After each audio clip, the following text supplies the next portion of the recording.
Clive Barker Podcast Audio Commentaries. Thanks to your generous donations to our Kickstarter funding campaign, Clive Barker Podcast presents Fundraising Inferno 5.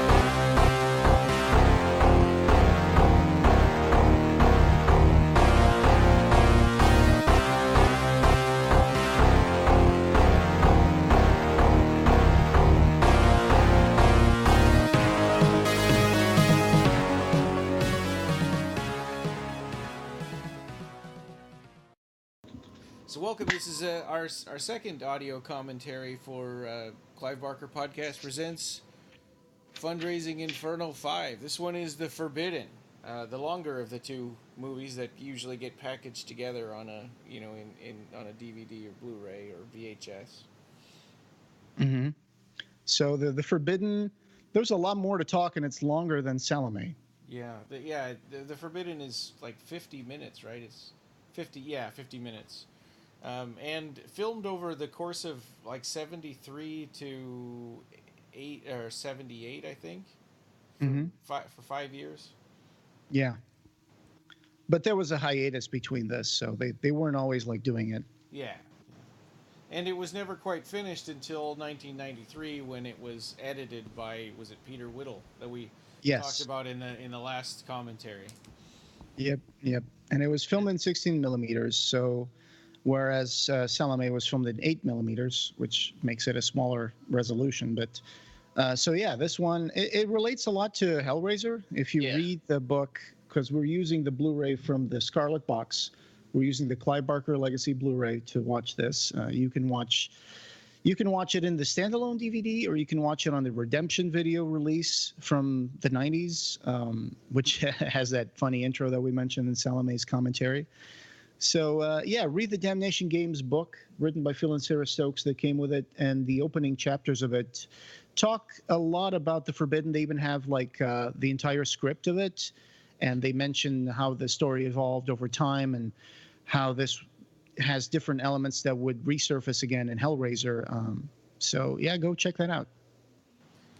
So we're using the Scarlet Box version from the Clive Barker Legacy disc in that, but you can use any edition that you want, and we'll count down, and we're watching it without the introduction. So cool. So let's see. I got my menu on the Forbidden, and 3, 2, 1, play. Okay, here we go. Remember Clive said he's trying to get some funding for this movie, and he sent a letter to some people, and he's talking about how the response was, he was giving them a pitch about the story and how it was like this, this beautiful, sublime revelation. And wonderful moment of unveiling when the angels skin Peter Atkins's character Faust. And they got the letter back was like, what is sublime and wonderful about being skinned? Yeah. And it's interesting here. We open with this weird clown, and then there's a page from a textbook representing science burning away. And I think that, if I'm not mistaken, I think I wrote here in my notes that was supposed to be the first law of thermodynamics in there. So that's interesting. Oh. And that clown in the opening looked like Clive Barker in a bathroom. Mm-hmm. All this stuff with the mathematics and stuff always kind of reminds me of the puzzle box in a way too, like solving something or well, absolutely. I mean, if you read the Damnation Game chapter, this hieroglyphic thing that Faust, the character of Faustus, is supposed to be doing here, that was it's a different version of like an opening of the box. He's going to put this together. He's going to create this elaborate configuration, and that's going to be what brings about here it is. So it's going to bring like this demon into our world, and it's going to open up the gates for him to go to another dimension. So of course that's Peter Atkins right there. Yes. With a full head of hair and a full beard. Yeah. That strange was the- scene, yeah. It was the Yeah, 70s. that shot right there of that bug or Yeah. that shot The reminds me of woodlouse? it reminded me of the shot of the roach from Hellraiser too. Oh, for some yeah. reason. Oh, okay. So here is ceremoniously washing himself, preparing for the ritual, I guess. Yeah, ritual. Yeah. A lot like the ritual in the Hellbound Heart, with the doves' heads and the jars of urine and making sure everything's perfect. It's a very ritualized behavior that every time someone's going to do something or some sort of ceremony, first thing we do is go take a shower, change into your best clothes, Yeah. get ready for the ritual. Yeah, and there's the Black Birds too, which of Mhm. course where they come back in the Hellbound Heart and Hellraiser. In Hellraiser, I think you only hear them, you don't see them, but This the script for this movie started out being called Faustus, and then it became The Demon, and then it even had another name, I think. Which let me see, I forgot which one that was. But anyway, when it was The Demon, the film scenario would open up in a room that clearly describes a bedroom in which much of the test makeup shots for the films were photographed, and which would feature prominently in the forbidden footage. It would say, fade up on a room empty. It has a square latticed window, very simple, white walls, white floorboards, black window frame and lattice work, no curtains. And on one wall opposite the window, there would be a reproduction of Jerry Colt's Horse Frightened by Lightning. No other ornament and a blue bulb. So, and then, of course, we would see Faustus's character and it's interesting how in Clive's stories you got people obsessively solving puzzles, or the puzzle box, or untying knots. I think was that in the Inhuman Condition. Mm-hmm. Yeah. Yes, in Human Condition. So Clive had, in fact, it says here in the Damnation Games, Clive had, in fact, work on further outline version of The Forbidden, which broke the film down into 435 camera shots and included directions for both sound effects and dialogue.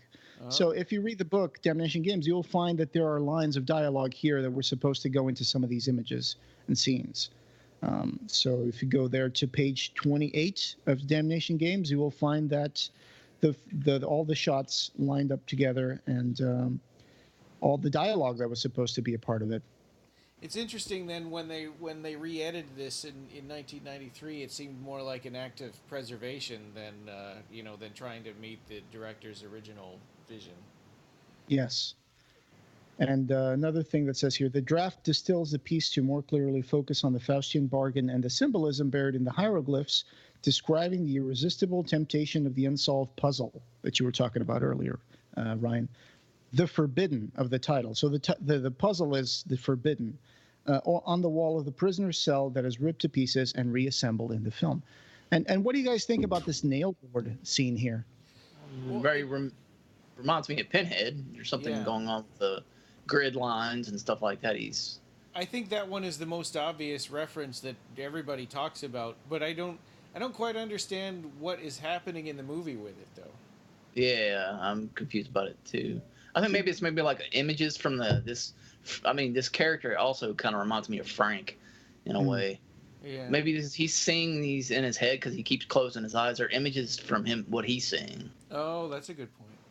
For me, I always thought of this scene as almost like this kind of interdimensional, like space-time fabric or something, like this grid of something that's holding everything together, and that's like he's meditating and he's trying to push on through this weird barrier that we see. Yeah. That's my take for it. And here it seems like he finds himself in a different place. Like he's looking around, like all of a sudden he's folded something and found himself on another side. And now he's in he's filmed in negative. And so was that him putting the puzzle back together, or was that a demon? Not sure. Yeah. But as he looks out of the window, he's going to see that world. That's a good point about all these nail shows. I like that. That's good observation.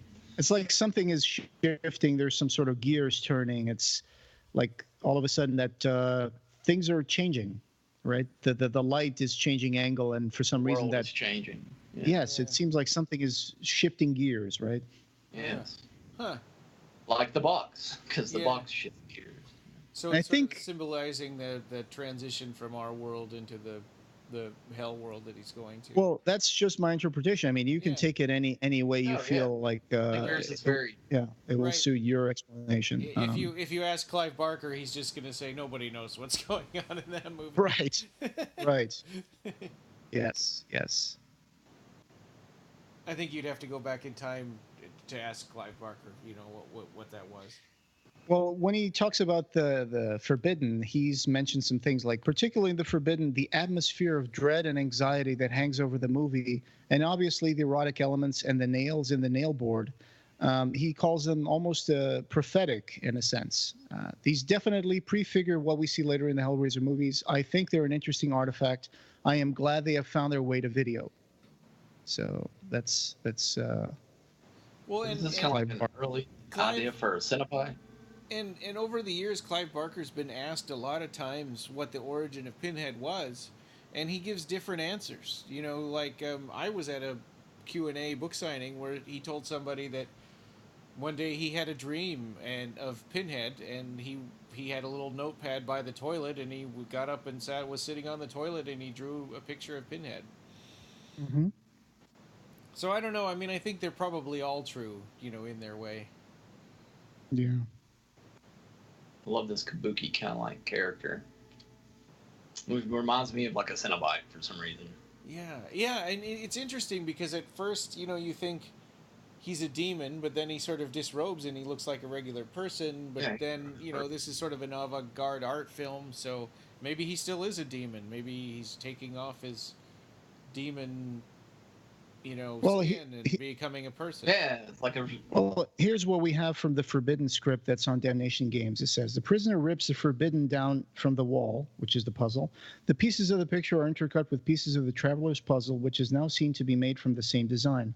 The prisoner resolves never to sleep again and never to dream. However, he sleeps again, and this time dreams he's in a wilderness, empty even of corpses. And then distantly he sees a white-faced naked figure. He watches it. Its belly heaves. It bends. The prisoner watches. It turns over like a crab. The prisoner's eye, that's another shot. The bending man has tied himself in an impossible knot like a circus entertainer. So that is kind of strange, yeah. The demon that the traveler saw undresses. He hangs up his mask on the wall, and then it shows the finished work. The torn pieces in the prisoner's room. So these are just the shots. So the shots are only described as like frames. Like, so here's the demon. He's going to take off his mask now. Yeah.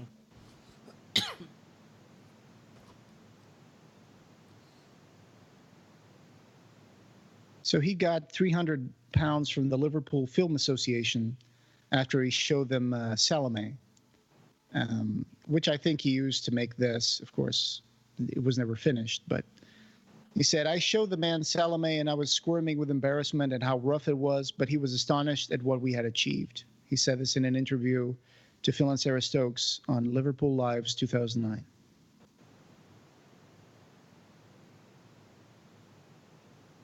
I am not sure who this actor is supposed to be.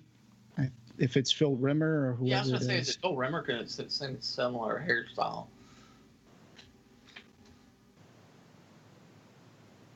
I'll have to send a message to Pete and see what he says. Yeah. I know that the woman in the love scene that's going to appear is Lynn Darnell again. Yeah. The film also features that technique where it was printed in negative to give it an aura of heightened reality, like Peter Atkins says in the introductions, or super reality. So the objects and people were painted in negative so they would look on film as a fake positive.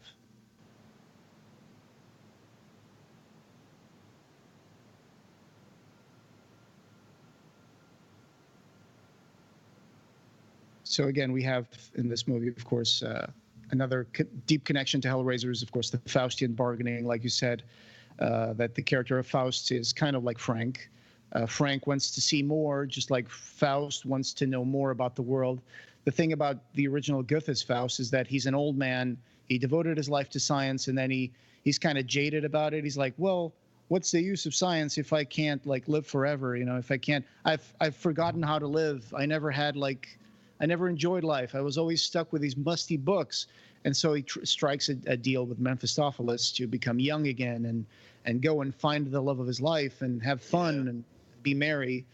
But he kind of wastes it, right? Like he turns himself invisible to spy on people, and yeah. Well, the thing is, of course, he ends up falling prey to like the follies of youth, and he ends up killing his love's brother in a sword fight. And of course, that kind of throws everything that he was working for away. And it's funny because also these birds that we see, these remind me of like the Hellbound Heart's mention of vast blackbirds in Eternal Tempest. And also about the noise of the birds that we see in Hellraiser when the tramp shows up at the pet store for visiting Kirsty and eating like the crickets, and then he disappears and we see this like sound of a flock of birds flying away. Yeah. So here's the love scene.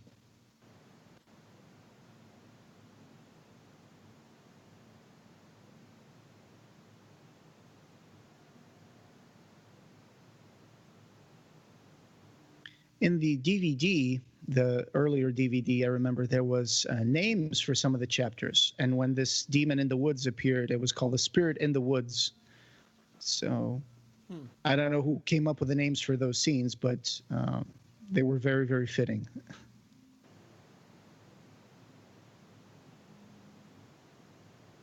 So here's a love scene. Let's see what it says here in the script. so Faustus was already strangled, so he's dead at this point, right? And he's being shown things. Yeah. It kind of reminds me of the pleasure aspect, I guess, of the Hellraiser. Yeah. Being shown the experience of ultimate right, which pleasure and pain, which is coming up. Yeah, and you see a lot more of that in the Hellbound Heart than what they could do in Hellraiser. Yeah. I think in one of the first drafts for this movie, Faustus would actually make love to Mephistopheles.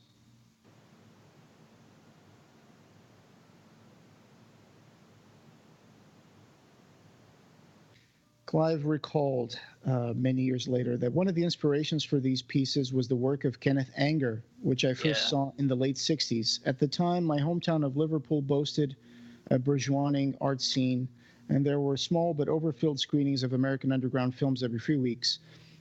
So, cinema of hallucination, lushly stylized and perversely metaphysical. That sounds like something Clive would say. Yeah.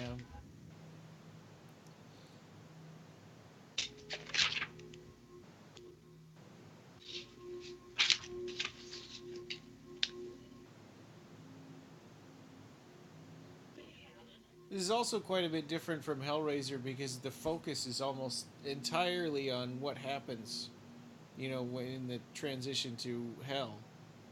And Hellraiser is not. I mean, it's only hinted at. Well, sure. I mean, the thing about avant-garde is that it's not constricted to narrative or, it's the thing about avant-garde is that it's almost like it is just avant-garde films are to cinema like abstract art is to painting. So it's not, there's no need to be actually tied down to like a plot or a narrative or any sort of thing like that. It's more like a moving picture, if you will. Yeah.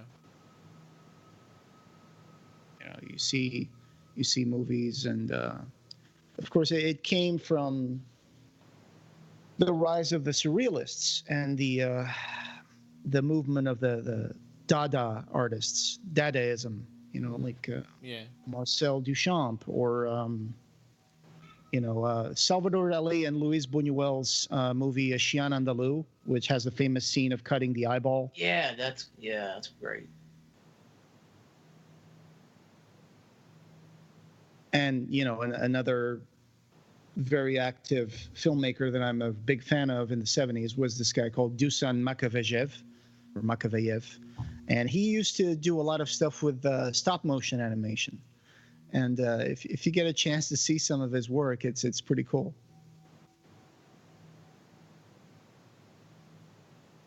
And I'm sorry, stop motion animation is Svankmajer. Svankmajer also made a version of Faust, which is pretty cool. That looked like they were really poking his skin with a needle or something. This is pretty disturbing, even though I know it's like paint and like they're just peeling paint from him. It's still pretty gross. Yeah. It's just the way it's shot. It's well directed. Mm-hmm. Yeah. So the angels are tattooing the forbidden design on Faust's back. Yeah, and there's it's kind of interesting how drawn out it is. It's this sort of long, obsessive, ritualistic thing that they're doing.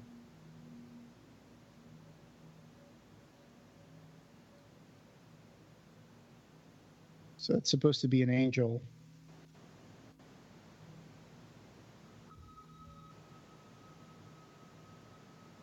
Here's a section from the available script. It says, "The eye closes. The woman's voice. Are you awake? The woman leaning towards the camera. Prisoner. She's over me. Woman's voice. Are you awake? The woman undresses the prisoner. His eyes try to flicker open. Distant, soft clapping. Momentarily, the lattice. It closes again. The woman's finger touches a needle. Prisoner. She intends to kill me. The surface of his skin. His eyes widen with fear. Nail bored. Prisoner. More. The needle pricks the skin. Nail bored. Prisoner. More, damn you."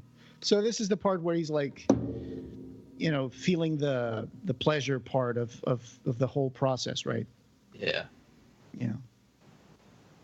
Here's the forbidden design being completed. People back together. Yeah. Yeah. I'd love to have that paint, the actual picture. I mean, Clive probably drew that. I'd love to have that. And the blackbirds. Yeah.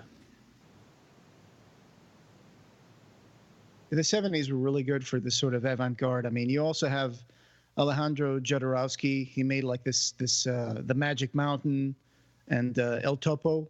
So some really crazy, amazing movies. Have you seen those, Rob? Yeah. Yes. El Topo is very good. Yeah. This snail, it's interesting because that they show that snail and then later there's a symbol that also kind of looks like a snail. On the window, I think. Mm-hmm. Wasn't that director you were talking about, Jose? Wasn't he going to do a Dune movie? His Dune movie with HRG? Yeah, Jodorowsky. Yeah, he was going to do that in the 80s, but that fell through.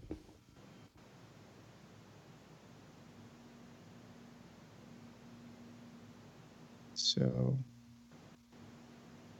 But because of that, H.R. Giger gets to do a lot of photo shoots or photo opportunities of him sitting in the Harkonnen chair that he made. Mm-hmm. So here's this interesting shot here with a symbol, which almost seems like supposed to show something with wings, maybe. I don't know. I think it looks like that snail that we just saw.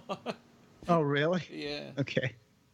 I could see that. Like the Y part at the bottom could be like the head, the eyes, the stems. And I love this shot here. It's so well made with the reflection on the glass. Of course, that's Clive Barker right there. Yes. Is this another kind of angel? Kind of what we're gonna this scene in another dance number. I think one of the demon angels, just showing I think give him. I think he is representing more like a Mephistopheles kind of character, because in the original, in one of the very drafts of the script, Mephistopheles would appear with an erection, a crystal erection that would enter Faustus after his dance. So Mephistopheles wasn't the demon that took the mask off and took his clothes off earlier? I don't know. That's just represented as a spirit in the woods. So just like a demon. Yeah. Again, this is not something we can actually attached to an actual plot or narrative. It's Right. It's more just like images shown to us, and we kind of Yeah, interpret them. but it does seem like that there's layers and layers of events, for what happens when he solves the puzzle. right.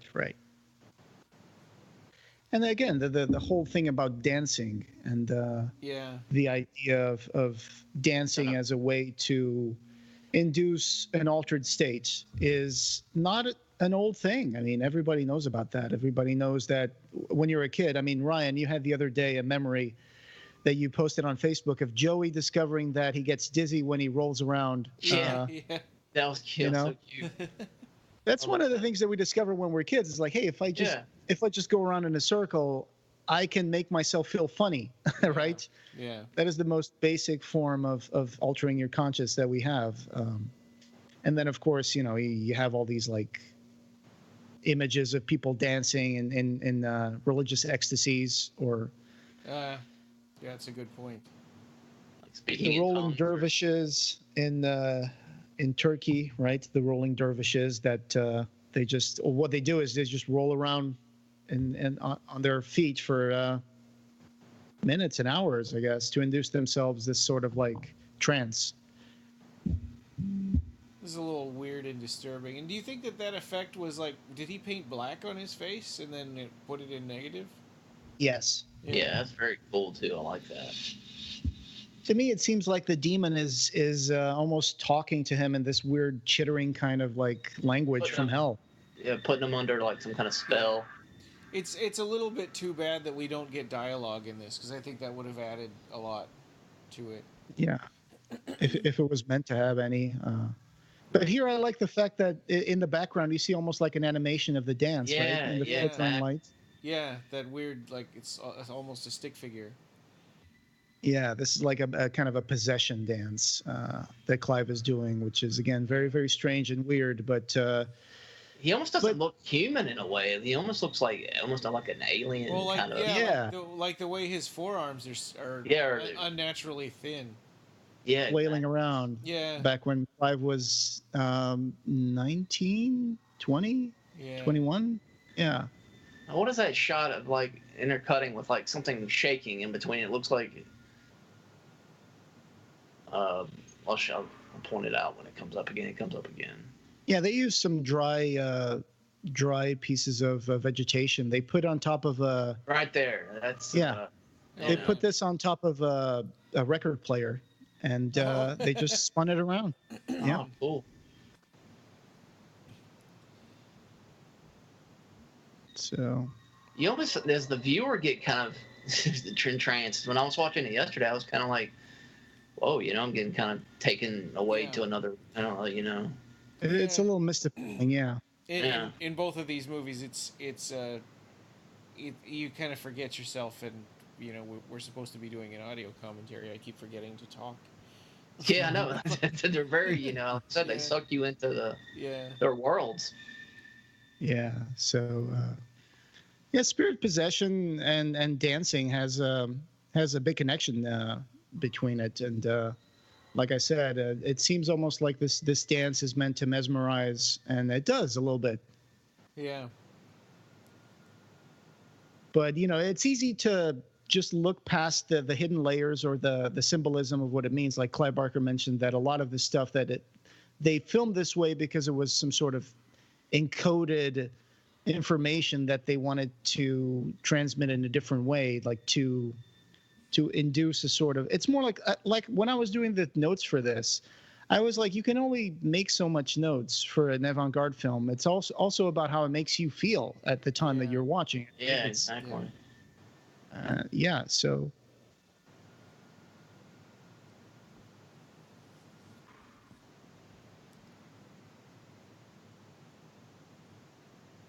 You can also check the Clive Barker archive for some press material that they have available about Salome and the Forbidden.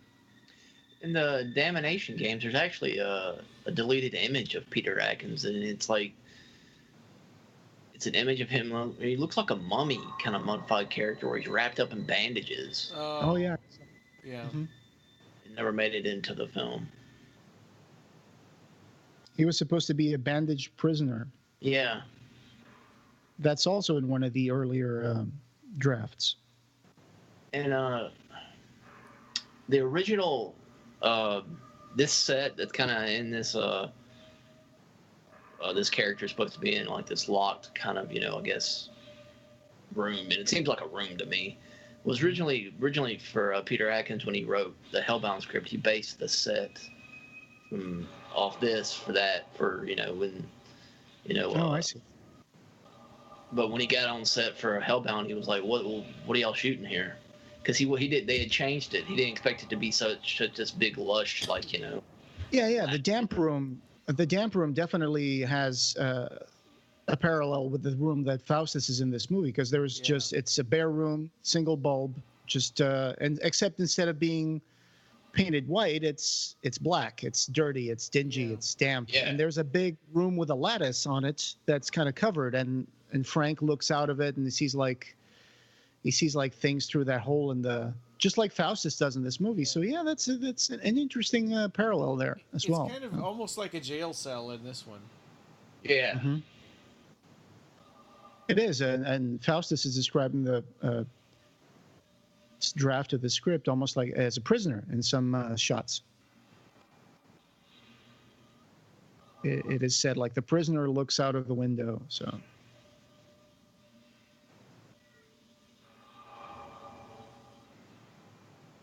like I said, it's easy for some reviews of this movie to just get a little hung up on this and part? the fact that focus on this part and say that, hey, Clive Barker, I think it was Bloody Disgusting that said something like, here's a word of warning, you may see Clive Barker dance in the nude, and let's say he's more than a little happy to do so. And I was like, I guess you could focus on that, but you could also focus on the fact that it's a possession dance. Talk about that. Talk about the tradition of don't focus on the just the altering your simple, conscience through dance.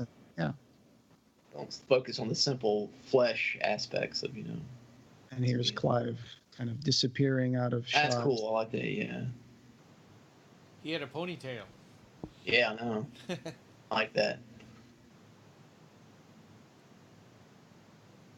And another thing that's interesting, I thought, is that in the beginning it was described that the painting on the wall of the Faustus room would have been that painting by Jerry Colt, Horse Scared by Lightning. And if you look at that painting, I think that you can draw some parallels with the Faustus character's present condition, because it's just a horse with a background of a storm behind him, but the horse is just laying still. And it seems at first you can't tell that he's scared, but at the same time you look at him, you see that he's like rigid, he's immobilized, he's scared, he's not moving because he's not in the dynamic pose. And this is kind of like the thing here, is like he's just laying there, but he's immobilized after this dance. So it's almost like he's immobilized and paralyzed with fear. And now we can begin. Yeah. So this, considering the crude sort of technology that they used for this is amazingly, disturbing. Yes. Like Rob, like you were saying earlier, the peeling the layers of paint off of his skin, it really does, look like the ritualistic way that they do it really does kind of make you feel like, they're peeling it back and cutting it away from the muscle. And yeah. Of course, they were using white paint that now looks dark like blood. Yeah. And also, I wouldn't put it past Clive and the rest of the people to actually have looked at how properly to flay a man. Because you go and you flay him, you cut down, lengthwise on the limbs, and then you pull the skin back very gently, and that's how you flay. Clive Barker actually saw an autopsy once. Yeah.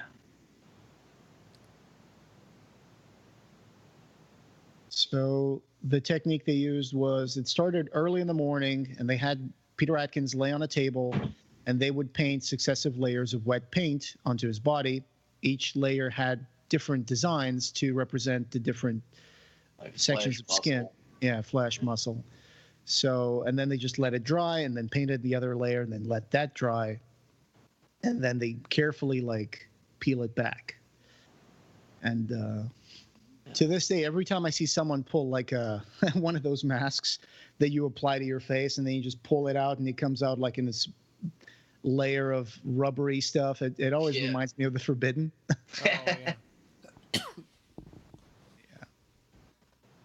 It's a very bloody, very gory scene, but very striking as well. The gore looks like it's just wet kind of paint, Mm-hmm. but it's still, like I said, it's just the way it's shot. All these like close-ups, the way And the meticulous way that they're cutting every single finger, they're cutting down every single finger so they can peel it out and just lay it flat. Have you guys ever seen a movie with Ewan McGregor? I think it's directed by Peter Greenaway called The Pillow Book. No, not The Pillow Book. What's it called? Let me see. It's an early movie with Ewan McGregor, and it is called. Let's see. Oh man, I forgot that movie. Anyway, go ahead and say what you were going to say. I'll get back to this. Nice camera shot. I like how the camera shot kind of goes around. He's moving around these angels as they cut around him. It's nice camera movements too.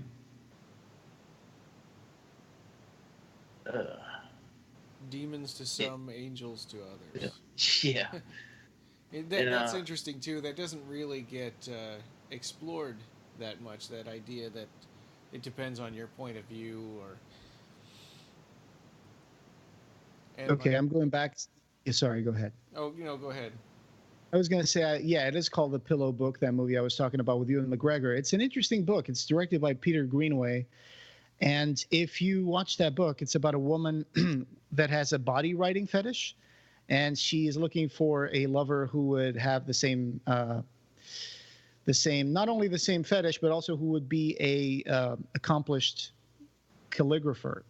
And she falls in love with Ewan McGregor, and then there's a sequence where Ewan McGregor dies, and his body is turned into a book. His skin is turned into a book.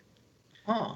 It is a fascinating movie. I'll check it out. It's called Pillow Book. I hope I didn't spoil anything for anybody, but go check that movie out. The Pillow Book from 1996, directed by Peter Greenaway. It's a very interesting, very sophisticated, very...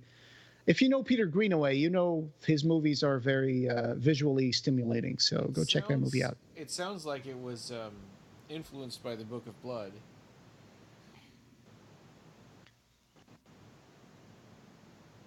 Wow.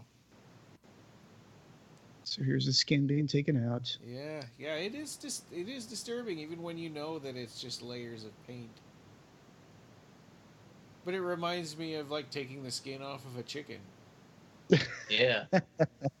Shit. Hey, I like the crispy skin on the chicken. Yeah, I know.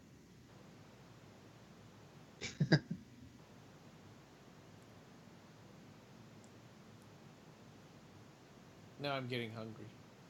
Yeah.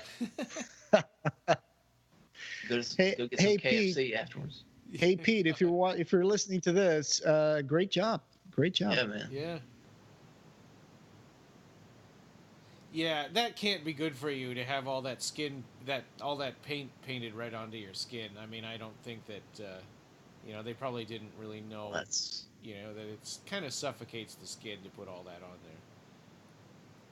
And he did that all day. Yeah. It's an all day thing. Yeah. That was a nice shot of his face as they were removing skin under his eyes. His eyes looked very Of course, dead. we know Pete Atkins came out of it okay. Yeah, he's all right. Yeah. Still laughing and, cutting jokes still this day. Yeah. I wish that he was going to be there for the Texas Frightmare weekend. Yeah, I do too. I think that would be perfect. He would be great in a Hellraiser Q&A,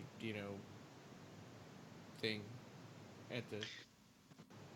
We should ask him if he plans on going there, even if he's not a guest. Yeah. Maybe. I actually did ask just to see.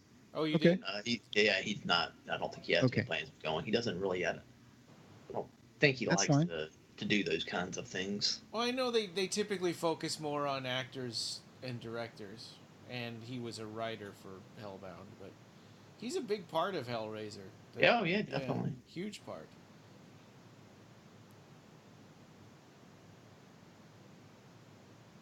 Well, and I think it's also interesting that, I guess we had talked about this before, that Paul T. Taylor lives right there, but he's not going to be there. I understand that. I mean, it would be awkward to have two Pinhead actors in the same convention. So Yeah. Well, but they're deliberately doing that with Jason. hmm I think because it's the Texas Frightmare Weekend's 13th annual one, and so they're doing a big Friday the 13th thing. Man, that really does look like his ribcage, doesn't it? Yeah, it does. They kind of painted shadows on there, maybe, to make it look that way. sure, yeah. So this surgery scene. So they had the 300-pound grant from the Merseyside Arts Association. So they started shooting in 75, but then they kind of stalled in 76. They were doing other stuff. They were doing plays with the dog company. And then the filming recommenced in 77 when they relocated to London from Liverpool. And this is where most of the surgery stuff was shot. It says here, all the surgery stuff is London, says Clive. All the abstractive stuff, where the images flip in front of the camera, that was all images stuck on pieces of card and then put on a record player, gramophone, turntable, and flipped in front of the camera. All the stuff with the nail board and the shadows, all that was done down in London. Huh. The notorious sequence with the erection and the dancing was shot in the back room of the house in Mount View, whereas Lynn tattooing Pete was shot in Liverpool in a long, narrow bedroom. All the stuff of Pete looking out the lattice work from the Forbidden was shot there, and the love scene. We painted the whole room white. It wasn't a big room, but it looked certainly spacious when it was white. We took all the furniture out and shot there for probably 6 months in bits and pieces. So there you go. Wow. Yeah, and 300 pounds back then would have been about $600. Mm-hmm.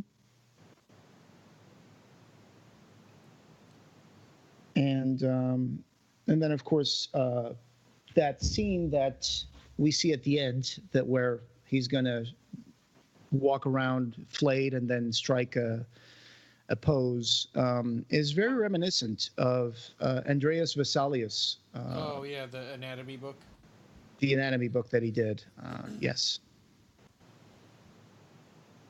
Yeah, he's walking around flayed in that same kind of world that he was looking out into at the beginning, right? Right. So he's reached the, I guess, the forbidden kind of like.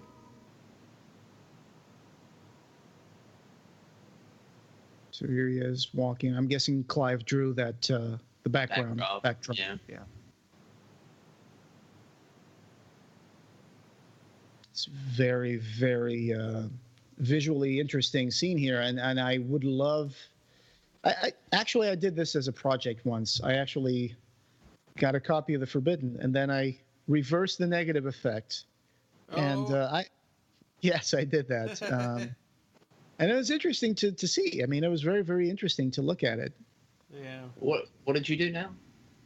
I reversed the negative effect on the Forbidden once, and just I saw the movie completely reversed in positive. Oh, cool. To see what they were looking at when they filmed it. That's a cool idea. Oh, cool. Yeah. So, and then the Vesalius work is called De Humani Corporis Fabrica. So it's a book of anatomy written by Andreas Vesalius in the 1500s. And then there's this abrupt ending, and we've got Clive Barker from '93, talking about it. And was this in? I can't remember if they tagged this on the end of the redemption video too. They did. They did. Okay. Yeah. And I just want to bring up another interesting thing that our second T-shirt that we sold on the Kickstarter, where Rob, you said maybe we could have like a giant, 3 eyes on an island or something, and the little guy I put on the boat in front of the skull with the 3 eyes, it is actually the silhouette taken from Andreas Vesalius, De Humani Corporis Fabrica. It's one of the poses. That's right. Yeah. And it is the pose that I think Peter Atkins strikes there at the end of the Forbidden. So that's very deep. And if anybody's interested, we do still have some of those T-shirts left. We have large and extra large still. There you go. You got to pimp those T-shirts out. Ryan. Yeah. Nice plug, Ryan. Yeah. Even though the Kickstarter is over. It's true, but let us know. We might bring them to Texas Frightmare Weekend. Yep. So that was the Forbidden. Thank you so much for joining us, watching these two very fascinating avant-garde films that Clive and his friends did back in 1975 to 1977.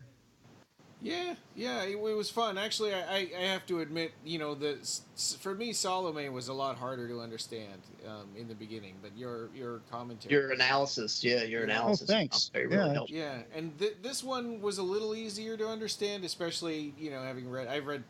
This morning I read some parts of the Damnation games, which helped.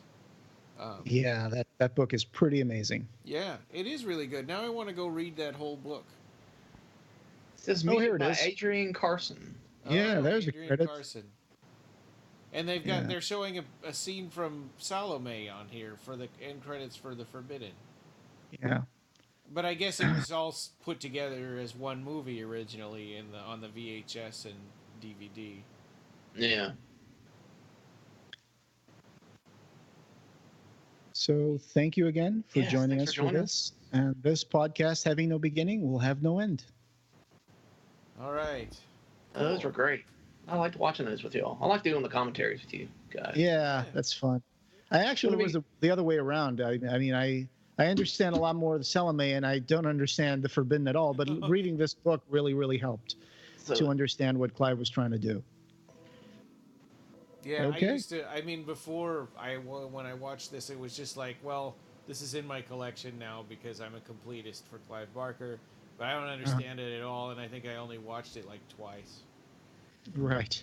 Well, I went online and looked at the Bible and trying to see, if Clive was staying strictly to a biblical, kind of like, storyline. But now that you told me it's based off Oscar Wilde's, his version, that I want to go check that out now. Yeah. The Mark Gospel doesn't have a lot about this. It just has like maybe a couple, 3 lines about Salome's dance and St. John the Baptist, stuff like that. So the whole story has been romanticized in movies and theater plays, and it's been expanded, and people have, created a lot more to fill in the story gaps. So, that's from Oscar Wilde's Salome play. Well, so and I go think check that out. largely because of you, Jose, I think our commentary might be the only place where you can hear somebody explaining what's going on in Salome. Because that's... I don't know. I mean, there's probably a lot of people out there like me that are like, I don't know what's going on, whatever, Subtext, like a subtext to it. Yeah. I think you can most follow. people You know. can follow it as a regular viewer what's happening. Yeah. You can probably just figure out with the images, like, well, she's doing this, but the dancing trying to, Well, right. Even the dancing is like they don't show her next to King Herod. It's like they were filmed that separate from his reactions, and I don't know. Yeah, well, I know at least most people will know that Salome danced for King Herod and she asked for, John the Baptist's head. So that's pretty much what they know about Salome, if they ever even read that part. So I don't know. Right. But to my knowledge, there's no commentary track for these things. So we might have done the first and only commentary track for these short films. So Clive Barker Podcast, breaking new ground. Yeah. Oh, yeah. And this podcast, having no beginning, will have no end. Find the show notes for this episode and join the discussion over at www.clivebarkercast.com, where we have news and links to all the ways you can connect with us. You can subscribe on Apple Podcasts, Google Play, and every other place you can find podcasts. The Clive Barker Podcast is an independent editorial podcast and news blog that is not affiliated with or under contract by Seraphim Inc. This is a labor of love by the fans for the fans. Thanks for listening.